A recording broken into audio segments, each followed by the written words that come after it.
What is going on, ladies and gentlemen? AJ Good here, the best looking mask collector on YouTube at the House of Masks, where we unbox and review cool stuff almost every single day, and you'll never guess what we're doing today. That's right, unboxing and reviewing a Slipknot mask. Oh my god. So, we've got a package here from Canada, and we are not going to waste any time. We're going to go ahead and jump right on into this piece, take a look at what we've got, and talk a little bit about it. Let's talk about it. Canada. Always with the weird boxes for some reason. Alright, so let's see what we've got here. Hopefully there is a note. That is pretty freaking cool. Okay, so right off the bat, we've got like a little coaster acrylic Pokemon thing. Super sick. And we've got Lieutenant Surge's Pikachu, which is very cool. I really dig that. And then, oh, there's some Pokemon cards in here too. Alright, let's see. Man, they got him right. Koga's coughing right there on the top. Can't go wrong with that. Ammonite, unknown. They're closed.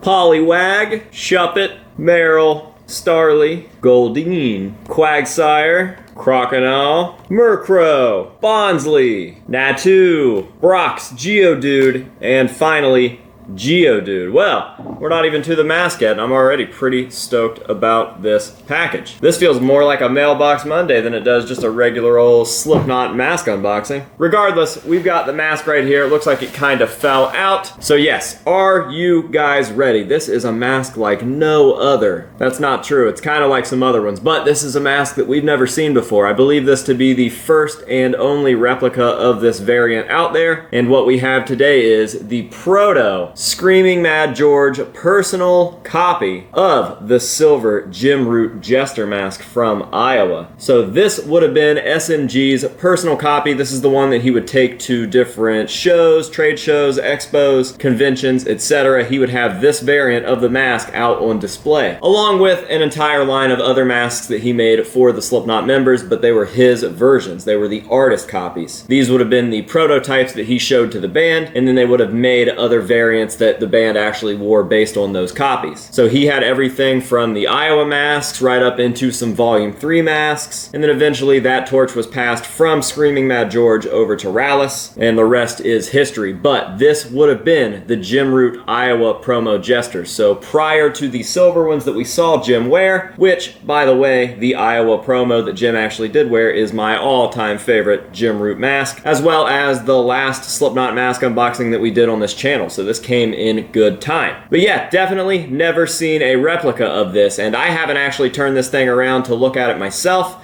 but I've let you guys look at it, and I have seen photos over on Instagram from the artist. But right now I am going to turn it around and take a look for myself and judge this thing overall. Very nice. Really like the paint job here. Again, not a whole lot of photos of this exist, and Jim never actually wore it, so this is a very unique piece for my collection. Like I said earlier, I think that this is the first and only replica out there. But yeah, I think that I'm the first collector to have this variation of the mask because it's such a unique thing. Very excited about that because of Jim wearing that mask and it being one of my all-time favorite Slipknot masks, and definitely my all-time favorite Jim mask. This is a special piece for me to have in the collection for sure. Now, a little bit about the artist. I was thinking that maybe there was going to be a note in the package and I would read off of that because I have a bad habit of talking about the artist prior to reading the note, and then I end up reading the note and it's all the same stuff that I said about the artist. The one time I don't do that, of course, there's not a note. I just spit everywhere. Regardless, a little bit of information about the artist. As I mentioned, this mask came to us from Canada, from an artist by the name of Miggy over at Temperance Mask Studios. Now, I've got to be honest, prior to him reaching out about this piece, I had never heard of him, but I went and checked his stuff out, and he is pretty legit. Really love seeing all of these newcomers coming into the Slipknot mask game, and just the hobby as a whole, but yes, specifically the Slipknot mask game, because stuff like this, like I said, this has never been replicated before, to my knowledge, and I think that that's pretty rad. We are still keeping things interesting this far into Slipknot Slipknot mask collecting. The band itself has been around since the mid to late 90s. Iowa came out in 2001, and we are just now getting around to replicas like this. And this is the answer that I give to everybody that's like, well, what are you going to do when you get every mask in your collection? That will absolutely, positively never happen. Unless I woke up tomorrow with Danny Duncan money, it's just not gonna happen. It would take so long and so much money to complete a full Slipknot collection that it is just unfathomable and not really realistic. However, as we cruise along, more and more stuff will keep coming out, and that is also a reason why it's so unrealistic. So, mad props to Miggy over at Temperance Mask Studios. This thing is absolutely awesome. A very, very unique piece in my collection. If you guys would like to go check him out, I will be dropping his information down below. Make sure to go over there and show him some love and let him know that the House of Masks sent you, and maybe he'll keep hooking us up with cool stuff over here. With all of that out of the way, I believe that I am ready to end this video the same way that we end all of the rest of the videos, with some nice up-close shots of this piece to let you guys see all of the beautiful, beautiful detail. We will find a place for it here in the collection and show it off there as well, and that will be that for today. So thank you guys very, very much for watching. I really hope that you have enjoyed it. If you did, go ahead and leave me a thumbs up down below and maybe even a comment. It definitely helps the channel out. Here, I'll make the comment part easy for you. Which of the silver Iowa Jim Root mask variants is your favorite? Of course, mine is the very clean, very shiny Iowa promo. The rest of them are all cool as well, but something about that one is just perfect. Let me know your favorite down below. Until next time, this has been AJ Good here at the House of Masks, telling you to say no to drugs and alcohol and yes to new masks, and we will see you guys later.